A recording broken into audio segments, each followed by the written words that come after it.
Seperti inilah kondisi proyek pembangunan gardu induk 150 kV yang berada di lahan seluas 3,39 hektar, Desa Lubuk Rumbai Baru, Kecamatan Rupit, Kabupaten Muratara yang terbengkalai.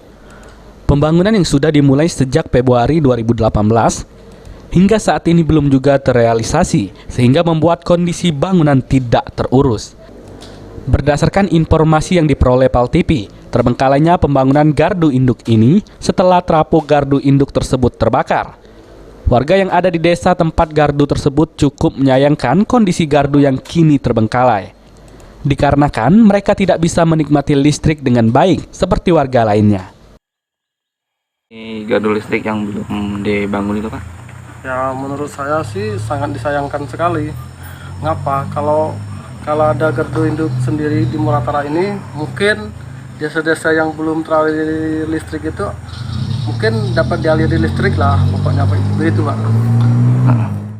Warga pun sangat berharap dengan perusahaan listrik negara kembali melanjutkan pembangunan gardu ini agar mereka bisa menikmati listrik. Adi Arianza, PAL TV.